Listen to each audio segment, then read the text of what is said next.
Hey, welcome. Welcome to Bold Women Lawyers Spotlight interview. We're excited today. We have with us Becky Schmooke.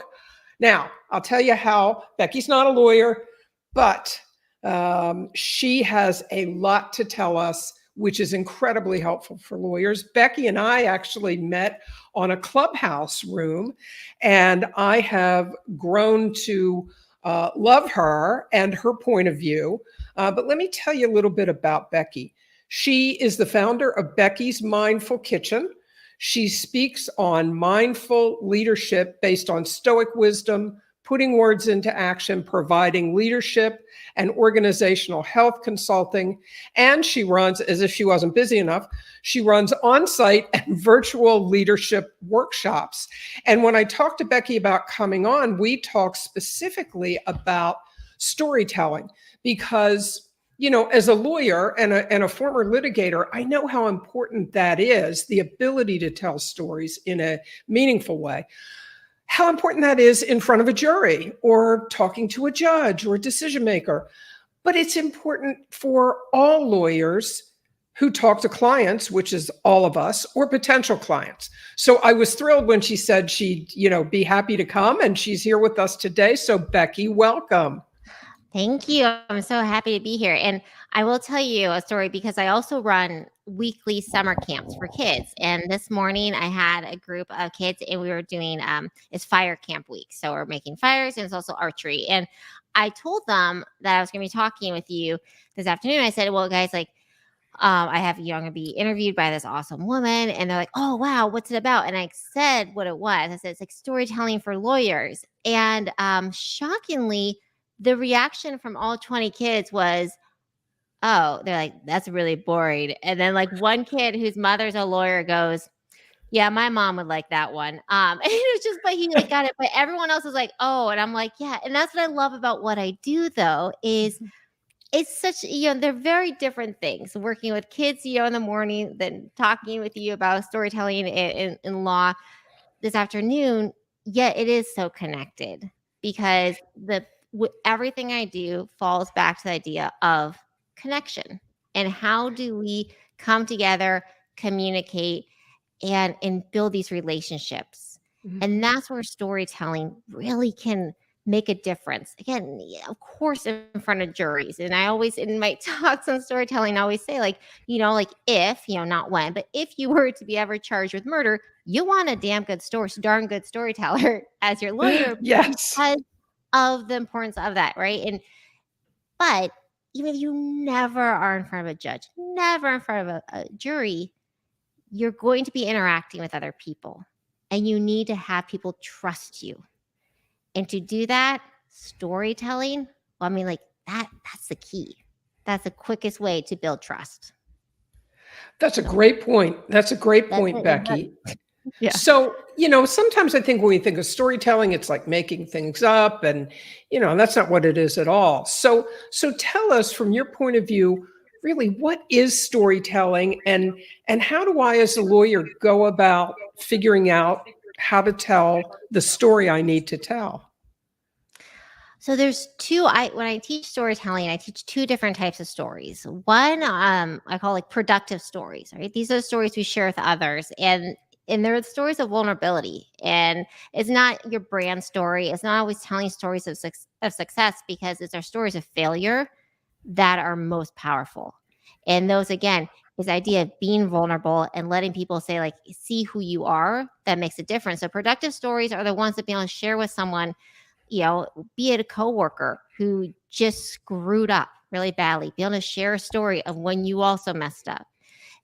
Using those stories to make them relatable. People understand stories and connect with it. Just as importantly are the stories we tell ourselves. So those are what I call destructive stories. And the stories we tell ourselves are the ones that prevent us often from sharing the stories. So you hear that a coworker just screwed up really big, forgot to get something filed in time, and now, just got their butt chewed out by a partner. The story you might tell yourself is, if you were to share a story of your failure, that would make you look weak, right? Or if you were to go and comfort them, and they don't want your comfort, they don't want to hear from you. All these stories that we tell ourselves that keep us from building that connection. And to that point is also the stories we tell ourselves that prevent us from being good at our jobs, right? Of like, well, again, it's the imposter syndromes and a fear and shame that keeps us quiet. It's interesting that you talk about the destructive stories and it makes us look weak. We fear that if I talk to my colleague about, oh, yeah, I understand screwing up. Let me give you an example from my career. But lawyers for sure, I don't know about other professionals, but lawyers for sure really are pretty terrified of looking weak because we're taught that you don't ever look weak. You can't look weak to the other side, to anybody. You can't look weak. And yet, what you're saying is that that's really destructive. Am I understanding you right? Yeah, and again, not a lawyer, but I did spend many years working in different law offices, and so I witnessed firsthand, from medical malpractice to workers' comp to family law, and in seeing again, this environment where you really are not given a lot of freedom to be vulnerable, to show weakness, to show that you're human. And to me, that's where I love being able to go in and work with the leadership, because it is top down and important to create an atmosphere where, again, mistakes are allowed. And in giving that space of saying, okay, like, is it more important for people to give this facade of being, impenetrable, like perfect, doesn't make sense, grinding it out, or what happens? So to get curious, say, well, what would happen if we actually did acknowledge our vulnerability, acknowledge our fear, our anxiety. And that's where the stoicism comes into play, because those fears of wondering what other people are going to think of us, when you kind of dig into stoic philosophy, is based on the idea that, hey, like, we can't control other people. And so worrying about other people's reactions is a really big waste of time. We can only control, what we do, what we say. And so to lean into that idea of, okay, well, what's happening right now? Am I happy right now at work? Are things going well? Do I feel like I'm being a kind human being to other people? And if the answer is no to any of those, then what's the harm of trying something else? And that's where I kind of push back on that. Yeah, the stories we tell ourselves, and I always tell people too, as I cut you off there, is the idea that we tell ourselves these stories, and that there's a way to take those stories and turn those destructive ones into productive ones. And that's using the phrase, like, the story I'm telling myself. Because we also get in trouble with these stories of, you run into a partner, or you are a partner and you run into a fellow, and they give you kind of what you'd consider, like, maybe a side eye, or their tone indicates that, like, they're pissed off at you, or they don't respond to an email for a couple of days. And we start telling ourselves stories about why they gave you that look, why they used that tone, and why they haven't responded to your email. And so often, again, we read between the lines, except for we suck at accurately reading between the lines. Like, just read the words that are on the line. Stop trying to read the ones that aren't there, because they're not there. And then we get in trouble, because then we allow our actions to be based on the stories we're telling ourselves about other people. And if you can then pause and just go to that person and say, hey, the story I'm telling myself is, you're really upset at me because of what was said last week, and that's why you haven't responded to my email. And you give them an opportunity to respond, right, with the truth. And a lot of times it's, oh God, no, I didn't even see your email, or I'm sorry, my kid has been sick all week, things that we don't know. And so those are the other element of those destructive stories. Exactly. And I'm glad you brought that up, because I do think it is so easy to, what I'm going to say, personalize it, that and make up the story as you described it in a way that's negative to you, when in fact, like you said, it could be, oh, that email, it must have gone in spam because I haven't even read it yet.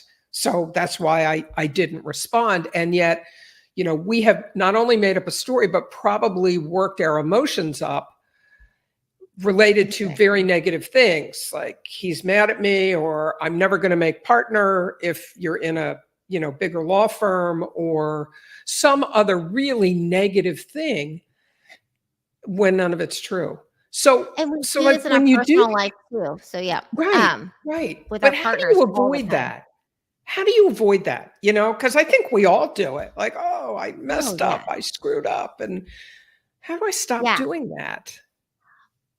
So my go-to when I don't give a smart ass response is to lean into curiosity. So start just if you can just stay in a place of being curious. And that's to me the key to almost everything in life. I always tell people like I'm not a motivational speaker. I don't really care about motivating you because that's not going to do much good. But what I want to do is to get you in a place of curiosity. So you want to look at things differently. You want to dig into things. So the next time somebody says something to you and you find yourself having a negative reaction to it, get curious and be like, hold on a second. Like, what did they actually say? Is this based in fact? The story I've told myself, is it true? And if you still are wondering, have the courage to say to them, hey, the story I'm telling myself is that you don't think I'm good enough to try this case alone. The story I'm telling myself is you don't think that I have it, what it takes to make partner. And you say the story I'm telling myself, you're taking accountability and ownership. And that's a huge leadership move. You're not saying like you think this or like, you're not putting them in a place to get defensive because you're owning, you're saying like, I'm telling myself this story. Mm-hmm. It's Mm-hmm. easier said than done, but when you do it and you like see it play out, it's pretty awesome.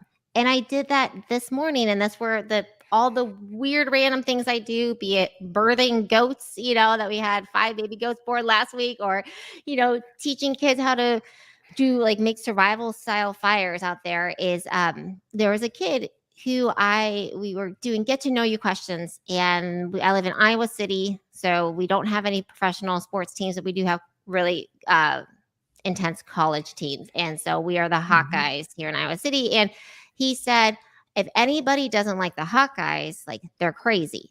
And I said, hold on a second. I said, tell me more about that. He's like, well, there's like no reason why you wouldn't like the Hawkeyes unless if like you're crazy. And, I do what I do. And I pushed back and I said, no. Very clearly I said, because I said, you don't know somebody's story. And you don't get to fill in their story. You have no idea why they don't like them, if they don't like them, and really push on again how often, starting as young kids all the way through adult, we are constantly trying to fill in stories, be it our own, be it others, instead of taking the time to be curious and ask someone, well, why don't you like this? Why wasn't this good enough? Instead of thinking, well, it wasn't good enough because I'm not good enough. Well, maybe you did something wrong, and that's okay. So just constantly call those stories out is my advice on how to start changing that.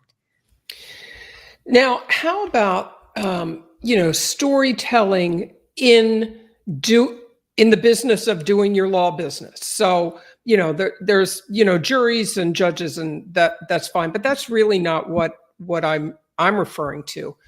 I'm more referring to just in my day-to-day marketing, my networking, my relationship building with potential clients, existing clients, other professional colleagues who may send me referrals. How does the whole idea of storytelling fit in with that, do you think?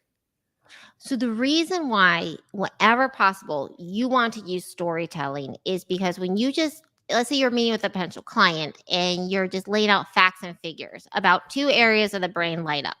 When you tell a story, 7 areas of the brain light up. And in fact, like when you tell a story, there's a really cool kind of chemical cocktail that goes together, where first, there's cortisol will be dumped out. And that's that like pay attention hormone, and it's like, okay, what's going on? We need to pay attention to this. It wakes you up. And then comes dopamine.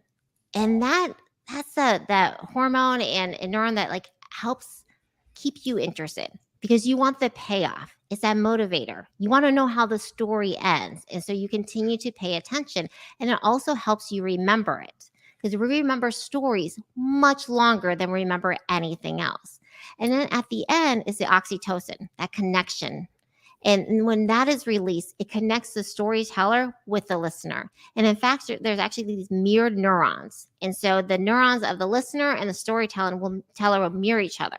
And that is, you can't beat that when it comes to connection. It's brilliant. And so you actually are, as I always say, you cut through the noise. Because right now, everyone's going a million miles an hour. There's so much trying to get our attention.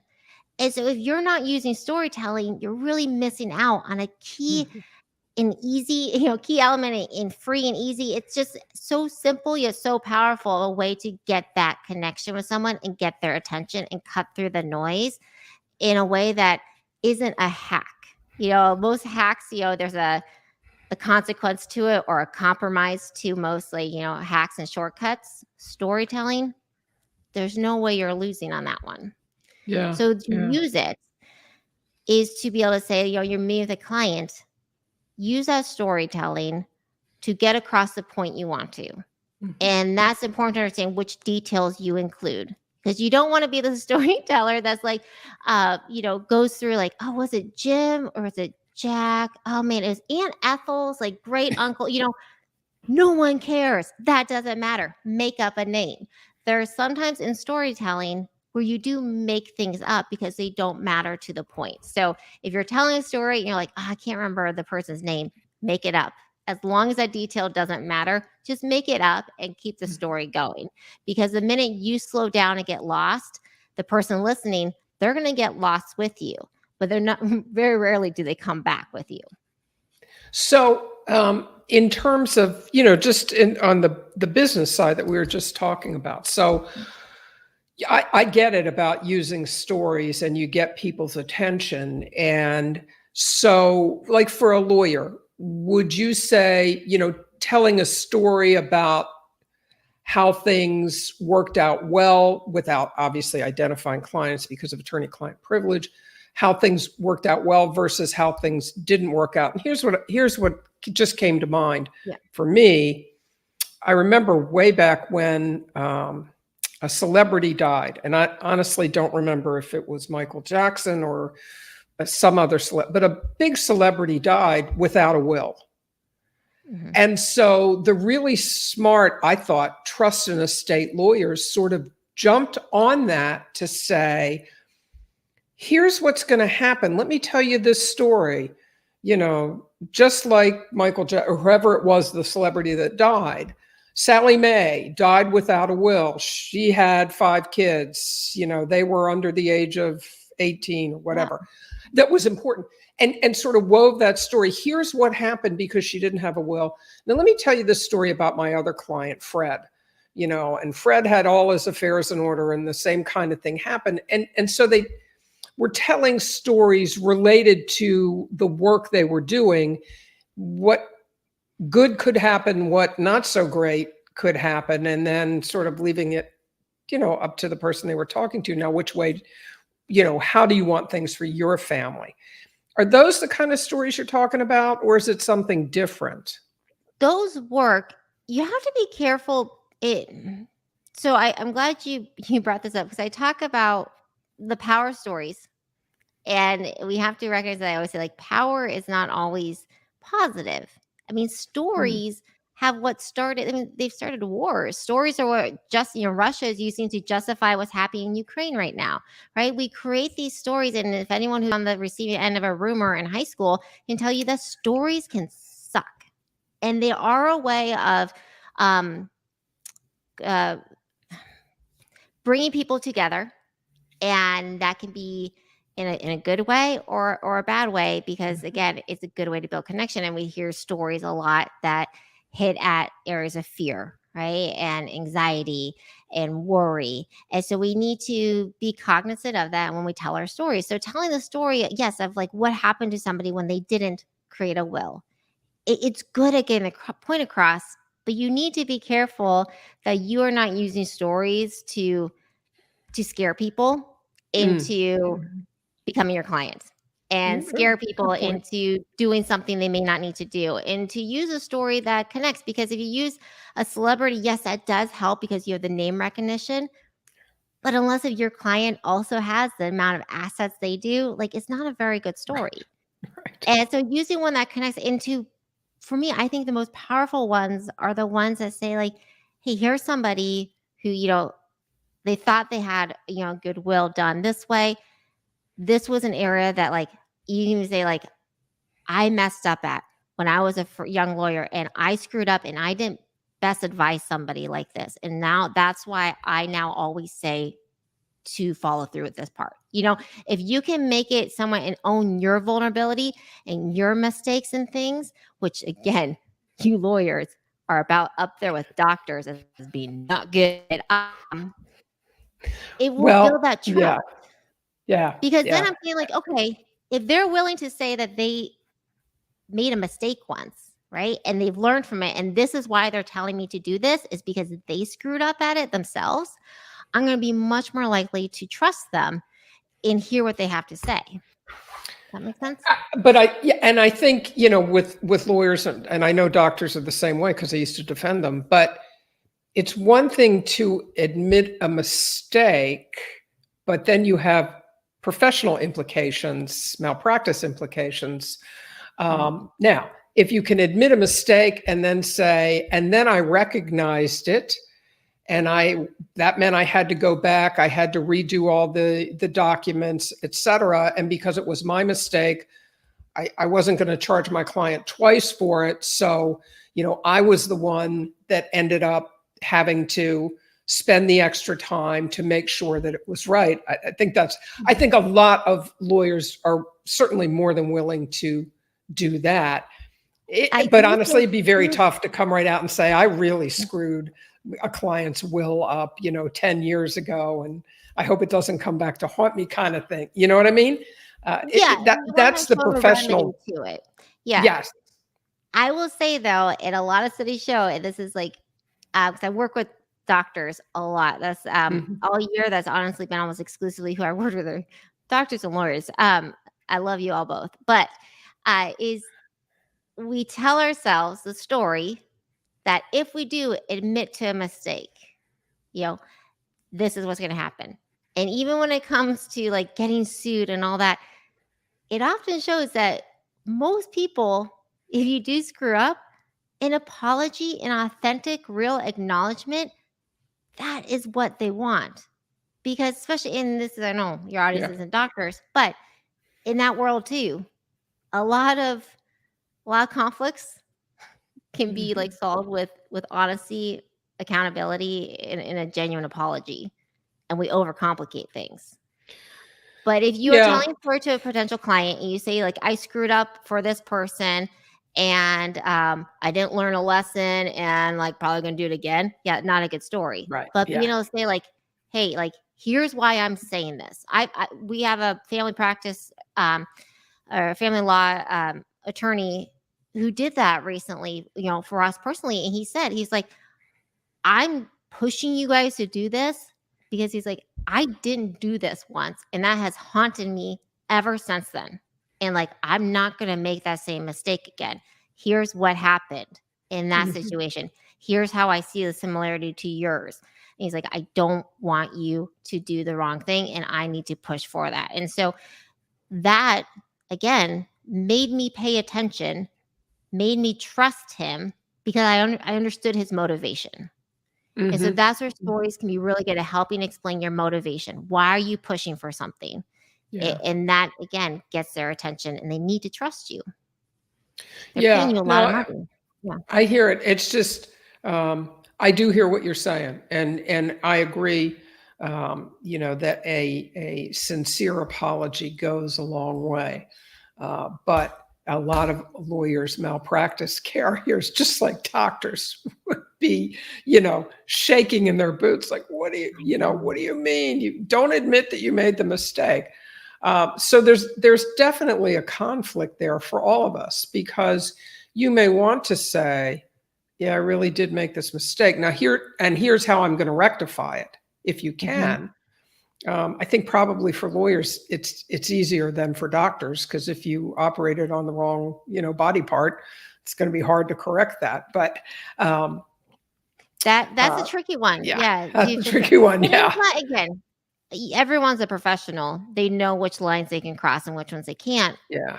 Yeah. But we need to be careful that we don't allow the stories we tell ourselves, and especially even to admitting your mistake to other colleagues, right?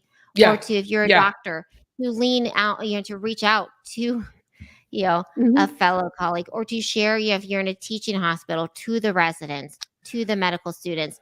Yeah. Being able to show your vulnerability and humanity and the fact that you screw up and you've made mistakes and here's what happened, that's what's going to get it across. And to the quick point of storytelling in the courtroom, what's so important is to recognize that, as I said, we fill in our own stories. So if you gave me, like, a weird look during this interview, I would very quickly, I could fill in my own story of what happened, right?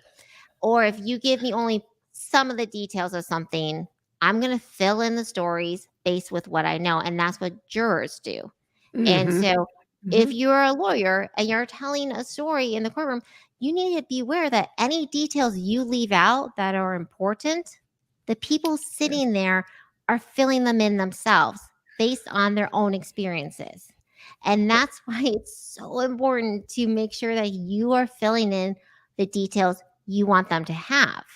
Because if you don't, they will fill them in themselves. And it's also so important then to recognize that, your body language is going to make a difference. They will see that and fill in a story.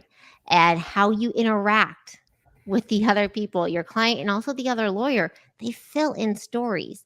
And we get stuck, not we, you all lawyers get stuck in this idea again of like being tough and not showing weakness and like being just, what I call like little s stoic, of like thinking that you're showing no emotions to their people is helpful.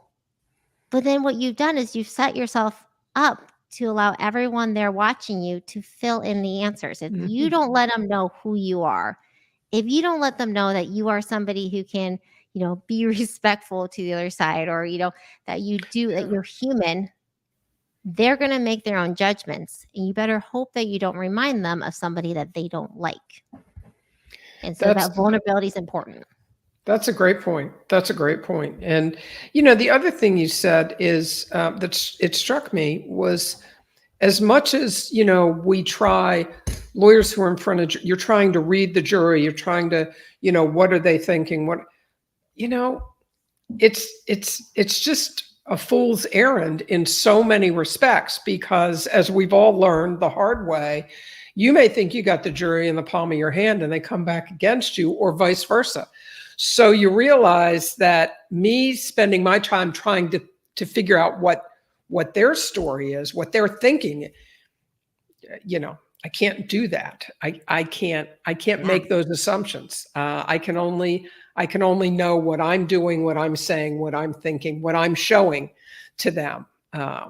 And then making sure, as you said, that you, as the lawyer, make sure that they know all of the details that you want them to know, because otherwise they will fill in the blanks. We all do it. I would do the same thing if I was sitting on a jury, like, oh, well, they didn't tell me this, but I would assume that A, B, and C are true. Well, maybe they are, maybe they're not.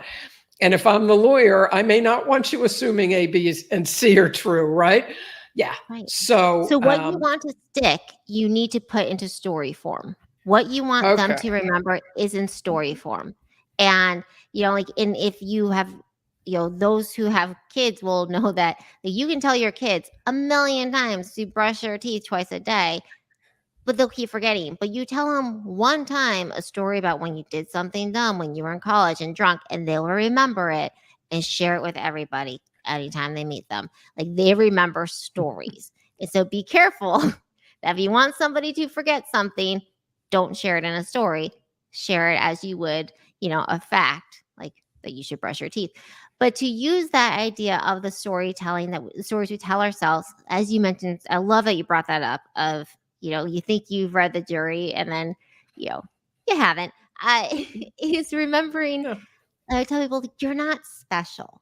And we think we're a lot more special than we are. And I used to make the mistake, Sharon, of I'd be given a talk and I would focus on somebody in the audience. And if I didn't see the reaction I was looking for from someone, like I would hone in on that person. And like, I would be willing to be like juggling fire breathing monkeys and like sword swallowing, all to get like some kind of reaction. I would start playing to that person.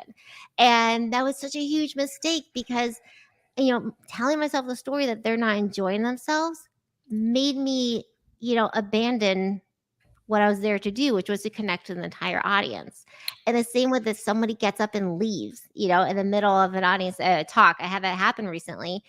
And the old me would have been like, oh my God, they're so bored. They just left. And now I can tell myself the fact of, I have no idea why they left. I have no idea why somebody's looking at their phone. We don't know why the person in the jury box like looks like, they want to just like curl up in a ball and disappear. And whenever time you talk, you don't know. And so to stop, you have to walk that fine line of reading into it.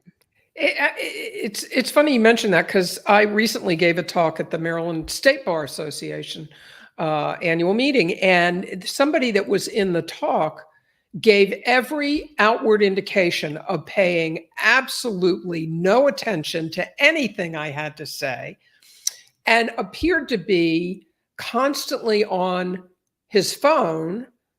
I assumed, answering emails or, whatever, but not paying attention.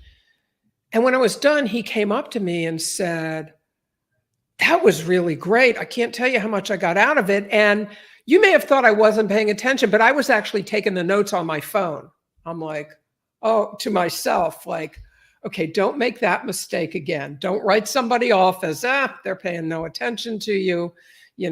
That's not the case at all. That's not the case at all. So that was a story I told myself that was clearly false. Yeah. It is hard to, though. I mean, it is very hard to at the moment not get caught up in it. But when you do give yourself the freedom to let it go, gosh, life gets a lot easier. If you can give yourself the freedom to, like, if that coworker, stops by and like, kind of just says a bit of a shitty thing to you, you can just like be like, all right, is this about me? Yeah, probably not, right? Or again, go to them and say, hey, the story I'm telling myself is like, you're mad at me.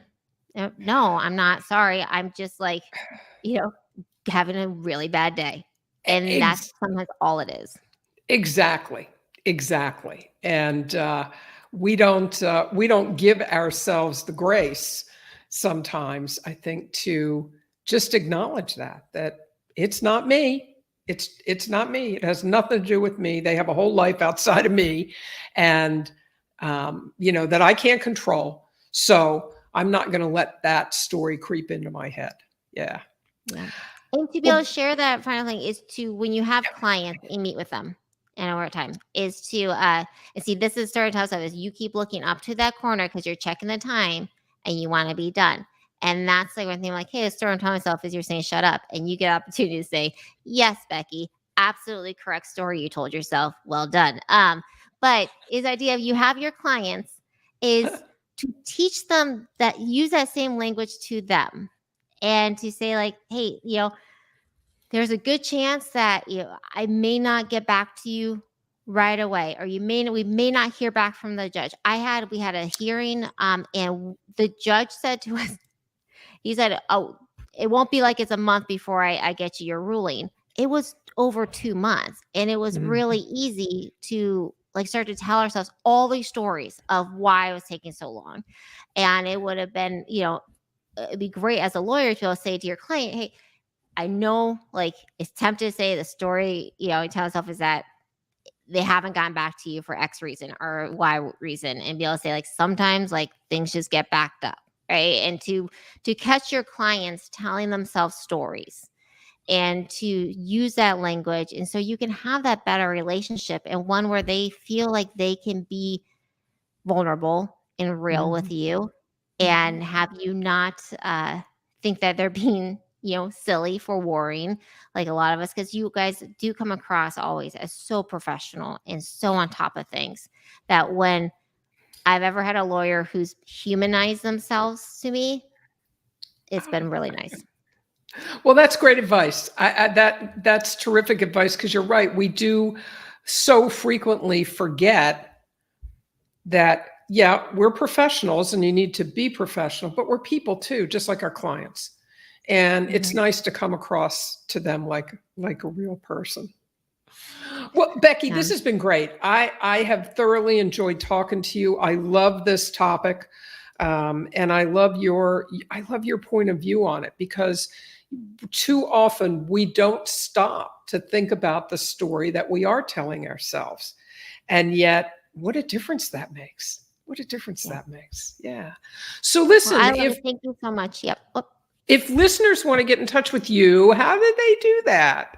Where can they find you? Well, there's every couple blue moons into I am on LinkedIn. I'm trying to get better, but it's an attempt. So either LinkedIn, you can find me there, or I do post daily on Instagram and Facebook. So all those things are Becky's Mindful Kitchen. And then I also have a website where you can contact me, and that's beckysmindfulkitchen.com. And wonderful. I hope the heat wave that's hitting us is it hitting you too? A little bit here on the East Coast, but I'm hoping it's going to pass us by pretty quickly. So I hope so too. So thank you so much. And next time I talk to you, I hope to be able to be less heat exhausted. Yeah. No, we'll do it in the winter. How's that? Sounds good.